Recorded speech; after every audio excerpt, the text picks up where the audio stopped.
World History Discussions, Chapter 3, Part 2. This is all about the geography of the Nile River and the Nile Valley.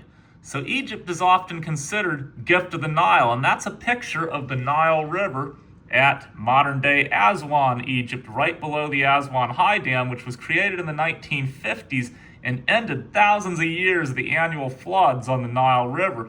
But it also gave a reliable water supply, a reliable electrical supply, hydropower, and made the river a little bit more controllable so that it wouldn't flood as unpredictably. But it ended all the massive deposits of silt that would make the land of Egypt so rich back in the day. Anyway, the Sahara Desert is massive. It's about 1.5 times the size of the United States. And there's not very many places you can live in the Sahara Desert other than on the banks of the Nile, hence why Egypt is called the gift of the Nile. But a little bit about the Nile River first. I'm going to show you how massive this river is in a minute. That's how you cross the United States from New York to San Francisco, and you can see that's 2,900 miles. Now let's do a comparison.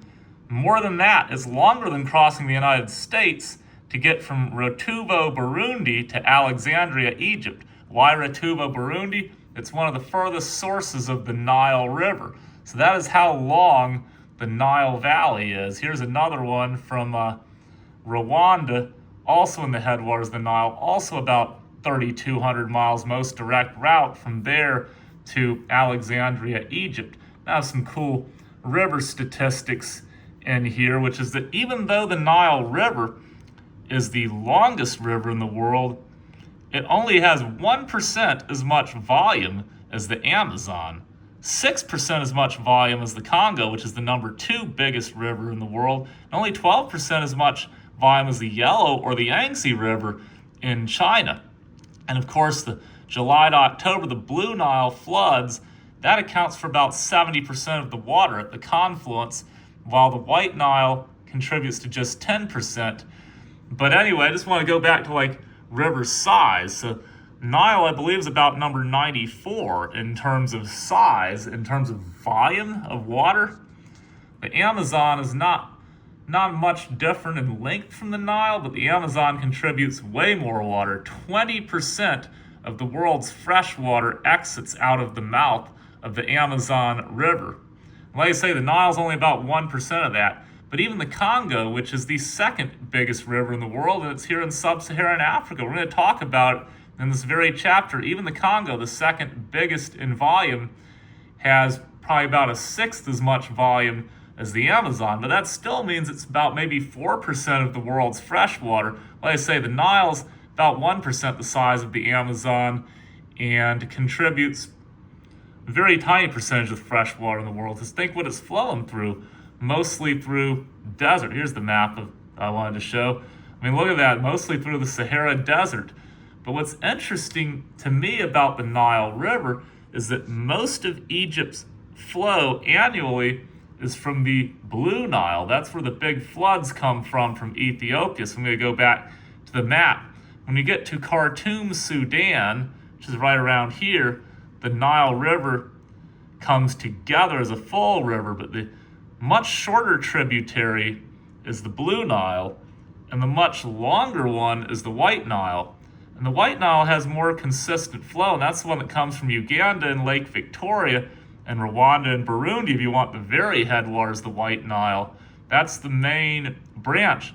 But the floods are mostly in Ethiopia on the Blue Nile. I always found that to be very interesting. I have a picture of the confluence here. As you can see, I love rivers, so this is still kind of a prelude. Well, there's the Blue Nile at Tissasat Falls. There's a dam being built in Ethiopia right now, right around there, and that's causing a lot of controversy. There's when it floods in Ethiopia at Tissasat Falls on the Blue Nile. Dam's causing a lot of controversy because it's going to potentially dry up a lot of the river that Sudan and Egypt depends on.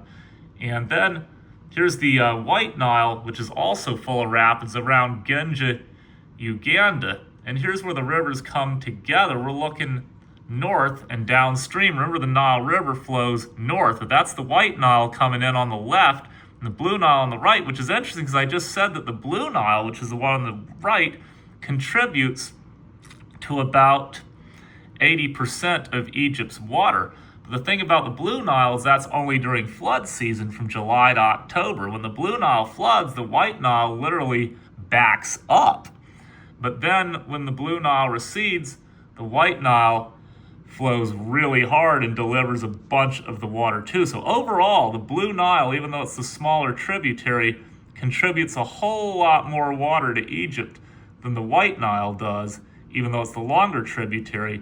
But the White Nile is more of a consistent flower, whereas the Blue Nile mainly flows in flood season.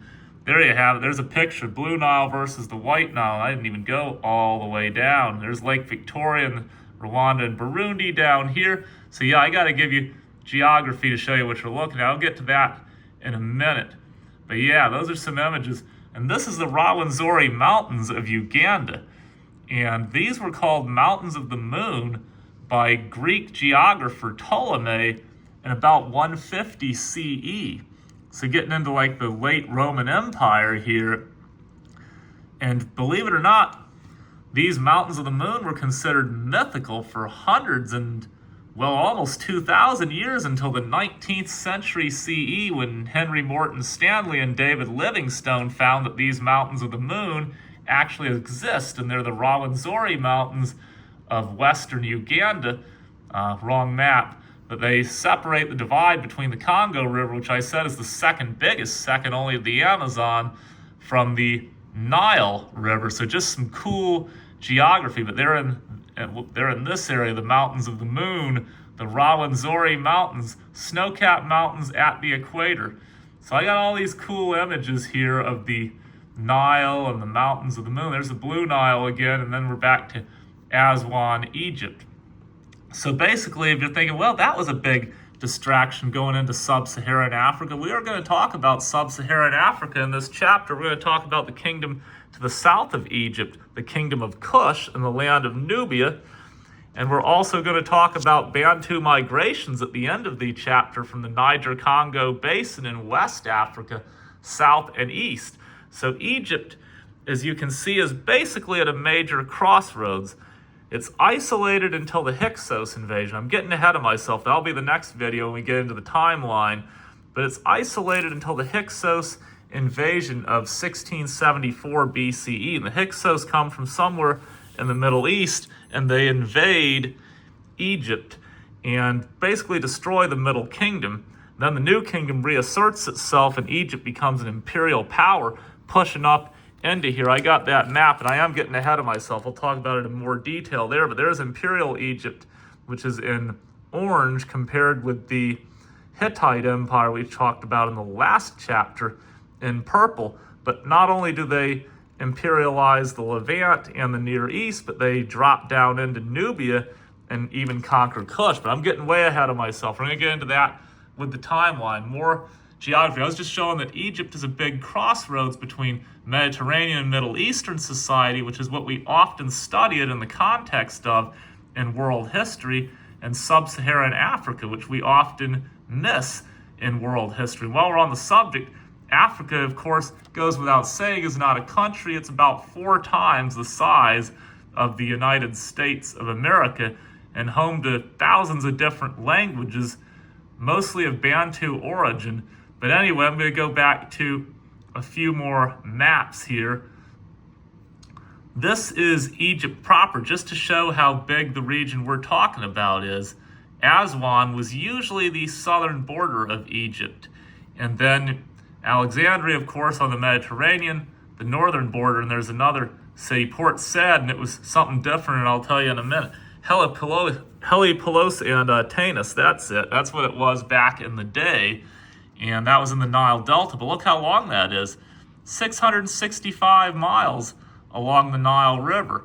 And then we start talking about Cush and Nubia, which is basically from Aswan down to almost Khartoum, 751 miles. And Meroe is down here somewhere. If you follow the river, it's about 1,000 miles. And it even says that in the textbook that Meroe is about 1,000 miles south and upriver from Aswan. So now, before I get into the actual history, one more geography factor. The Nile River has a lot of cataracts between Khartoum, Sudan, which is not on this map, but it's just above the 6th cataract. And I showed you the picture of Khartoum, not that one, although that is pretty cool, but it was this one of where the Nile rivers meet. And the river's still broiling and churning for the next 1,000 miles to Aswan over 6 different cataracts, with Aswan being the last one. So now we're back to our original image. So this is the Nile River in Aswan, back then known as Elephantine. And this was a good place to have the southern border of Egypt and the northern border of the lands of Nubia. Aswan means trade, and Elephantine it was called because the Egyptians traded a lot of elephant tusks and other goods with sub-Saharan African societies. And the reason this was the border is this was as far up as you could sail before you hit the first cataract of the Nile River, which was a series of rapids. And then after that, when you get to Nubia and Kush, you're in the series of 6 cataracts. So anyway, this is a cool comparison because it shows how important geography is. In the United States, if you live in the Southeast, you're probably familiar with the fall line. Richmond, Virginia, Columbia, South Carolina, Columbus, Georgia, and Augusta, Georgia are all on the fall line, which is the first series of rapids you hit on rivers when you move in from the Atlantic. So the boats couldn't get any farther up, so they're like, okay, this is where we'll build our cities. And this was Aswan, Egypt is the southern border of Egypt for much the same reason. It's where the first cataracts of the Nile are.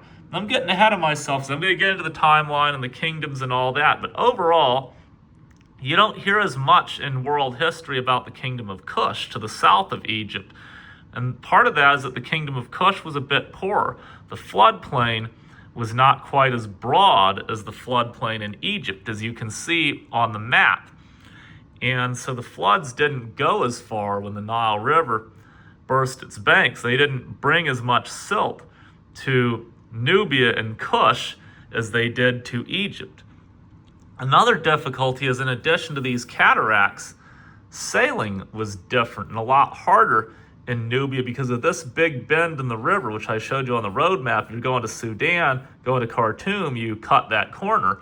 But basically, the winds tended to blow from north to south, while the Nile River famously flows from south to north. So if you were sailing the river in Egypt, it was very easy. You just let the current carry you if you're northbound, and then if you're southbound, you put up the sail and the wind pushes you upriver. And so that's why this region was very easy to get up and down the river in boats in. But when you get down into Nubia and Kush, you have this section here around the 4th cataract where the river is actually flowing south, because that's the flow of the river and it meanders. So here, if you're trying to go upriver, not only are you fighting the current, you're fighting the winds that come from the north as well. And that made things a lot trickier. Despite being poorer, though, the kingdom of Kush was also quite prominent. And there was even a period, I'm getting way ahead of myself, in the 700s BCE when Kush conquered Egypt. Which brings me to the next video, which is going to be all about the timeline and the civilizations. But there you have the Nile River right there in Aswan, Egypt. So now that I've given you a great geography overview of this area, looking forward to getting into some actual history. Pumped.